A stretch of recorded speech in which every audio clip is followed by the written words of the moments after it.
Vocês sabem que eu fui comportor, mas eu não era um bom comportor, sabe? Assim, tinha as férias que eu comportava, eu ganhava um dinheirão. Tinha outras férias que eu ia lá, não fazia nada. Então eu não fui um grande comportor, mas eu tinha altos e baixos. Teve comportagem que eu corri do campo, fui-me embora, liguei para casa chorando: mamãe, não ganhei nada, eu venho embora para casa. Várias vezes aconteceu isso. Mas houve várias vezes que eu fui com meu irmão junto e aquilo foi uma bênção. Eu vendi muito. E houve algumas vezes que eu fui sozinho e também me dei bem. E eu me lembro de uma vez que eu fui comportar no Amazonas, numa cidade chamada Maués.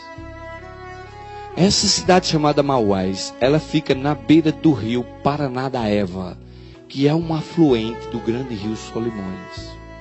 E a gente pegava o barco em Manaus, pendurava numa rede, né? E eu me lembro que era 2 dias de barco descendo o rio. E eu ficava maluco, porque aquele tem um toca-disco lá que só tocava a música do Roberto Carlos, a mesma música o tempo todo. Aquilo era 2 dias ouvindo Lady Laura, me leve para casa. E eu nunca mais esqueci dessa frase. A gente chegava lá na cidade de Maués com a cabeça desse tamanho, e o balançar da rede, e aquele negócio todo, aquelas comportagens, a gente precisava 2 dias para se recuperar quando chegava na cidade. Mas eu me lembro de um domingo de manhã. Maués era uma cidade pequena naquela época, não sei hoje, mas naquela época Maués era uma cidade pequena, muito pequena. E eu terminei a cidade numa semana. Quando chegou na sexta-feira, eu já tinha vendido para todo mundo na cidade. Não tinha mais onde bater. E eu me lembro que no domingo de manhã, umas 9 da manhã, assim, 8h30, 9 horas, o sol despontando, eu me sentei no beiradão do rio, só tinha barco na segunda. Eu terminei na quinta, mas na sexta não tinha barco para Manaus. Eu tinha que esperar o barco da segunda, que não tinha sexta.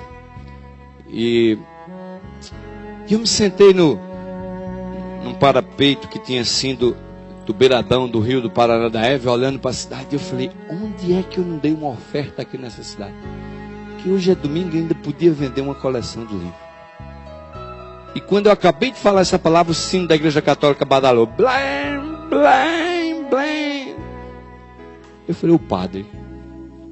Eu não vendi para o padre. O padre. Corri para casa. Eu me lembro do obreiro da igreja, o irmão na testa. Ele falou: o que foi isso? Eu falei: olha, o padre, não vendi para o padre. Me ajeitei todo, arrumei, botei uma gravatinha, peguei o prospecto e saí para a igreja católica. Quando eu cheguei lá, a missa estava começando. Eu falei: eu vou ter que assistir essa missa aqui hoje. Aí entrei pelo cantinho assim, chamei o sacristão e falei: ó, vem cá. Fala pro padre que eu sou um seminarista de São Paulo e eu quero falar com ele no fim da missa.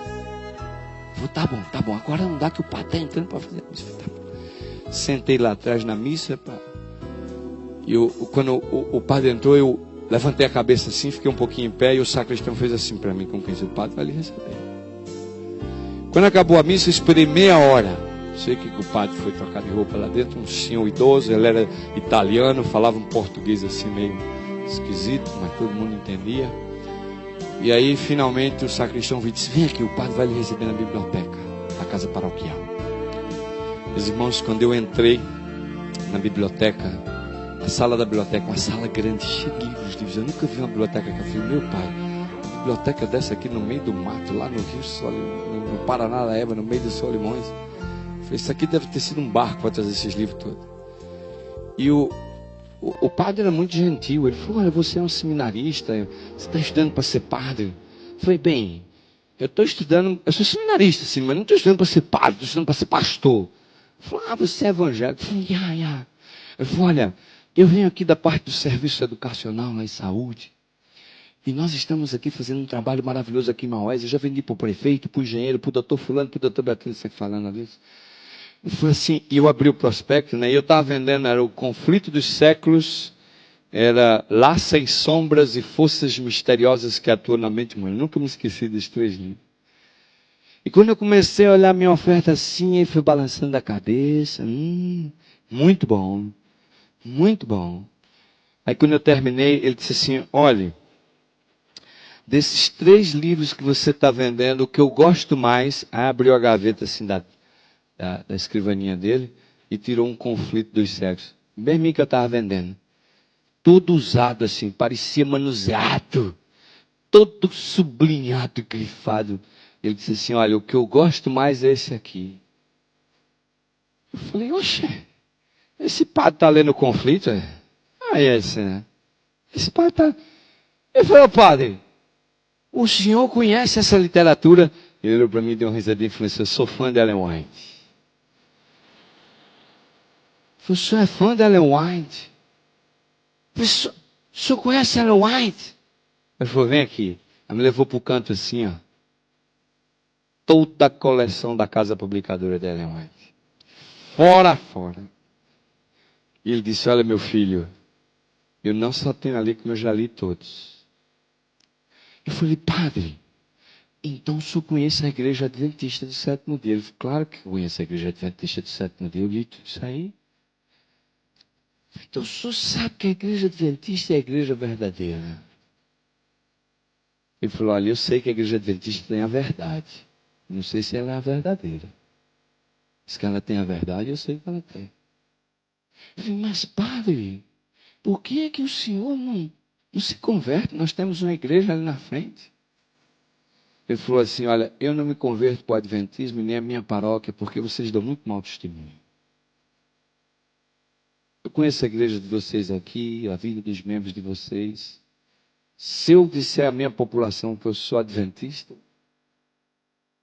a igreja adventista tem uma grande luz, tem uma grande verdade, mas vocês têm dificuldade de viver a mensagem que vocês têm. Ele falou assim, olha, meu jovem, eu vou dizer uma coisa para você. Deus tem filhos dele em muitas outras igrejas, especialmente na igreja católica. Ele me fez uma revelação, isso faz muitos anos, esse padre já deve ter morrido.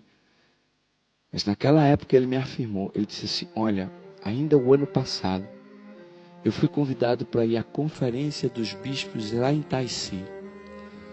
Eu não sou bispo, mas eu fui secretamente convidado por um grupo de bispos. E nas madrugadas a gente se reunia para estudar o conflito dos séculos. E ele disse, olha, vocês adventistas acham que vão para o céu, que estão salvos, que são os melhores. Mas existem muitos padres e bispos católicos que estão estudando seriamente as profecias. E eles estão esperando a hora certa, quando se levantar a controvérsia entre o sábado e o domingo. E eles vão abraçar a verdade do sábado e vão levar fiéis católicos com ele aos milhares. E ele disse assim, aí nós vamos terminar a obra que vocês adventistas não estão terminando. Vocês sabem, quando eu conto isso eu me arrepio, porque eu me lembro do momento. Eu entrei ali, era o que? Umas 10h30, 11 horas. Quando eu saí lá era 9 horas da noite. Eu passei o dia com o padre lá estudando o grande conflito, falando dos eventos finais. Aquela noite, quando eu saí fora da casa paroquial, a lua caía sobre o Paranaíba, e eu andando pelo beiradão daquele rio, olhei para aquele céu estrelado de lua cheia. E eu falei, Senhor, tem misericórdia da igreja adventista.